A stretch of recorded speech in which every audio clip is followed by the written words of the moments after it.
এক মাসের বেশি সময় ধরে হরমুজ প্রণালী বন্ধ থাকায় টালমাটাল বিশ্ব অর্থনীতি, যা থেকে বাদ যায়নি পার্শ্ববর্তী দেশ ভারতও।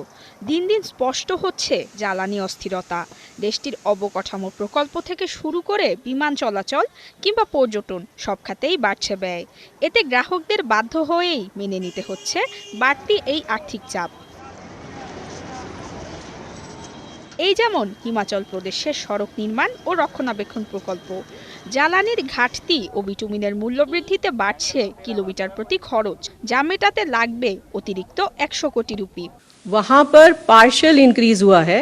এমন বাস্তবতায় গুণগত মান বজায় রেখে আর্থিক সহায়তা ও প্রকল্প সমন্বয়ের উপায় খুঁজছে রাজ্য সরকার। ভারতে বিমান পরিচালন ব্যয়ের 40% খরচ হয় জ্বালানিতে, কখনো কখনো তা পৌঁছায় 50% পর্যন্ত।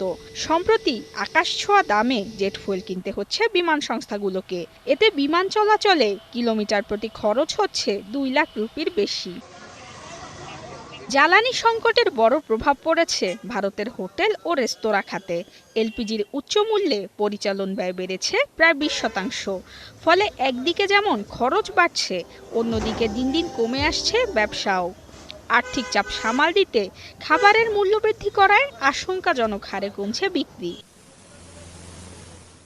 এছাড়া ইরান যুদ্ধের প্রভাব পড়ছে দেশটির প্রবাসী আয়েও। মধ্যপ্রাচ্যে কর্মরত প্রায় 1 কোটি ভারতীয়র আয় কমে গেলে দেশটিতে হ্রাস পাবে বৈদেশিক মুদ্রার প্রবাহ। অর্থনীতিবিদদের মতে এমন পরিস্থিতিতে চাপ সৃষ্টি হতে পারে আর্থিক ভারসাম্যে। এতে জিডিপি প্রবৃদ্ধি কমতে পারে প্রায় 1% পর্যন্ত। পরিস্থিতি মোকাবিলায় $6.2 বিলিয়ন একটি অর্থনৈতিক স্থিতিশীলতা তহবিল ঘোষণা করেছে ভারত সরকার। বিশেষজ্ঞদের মতে বর্তমান সংকটের তুলনায় এই তহবিল যথেষ্ট নয়। আমদানি নির্ভরতা কমিয়ে নবায়নযোগ্য জ্বালানি দিতে পারে টেকসই সমাধান। নুসরাত মৌমি, ৭১।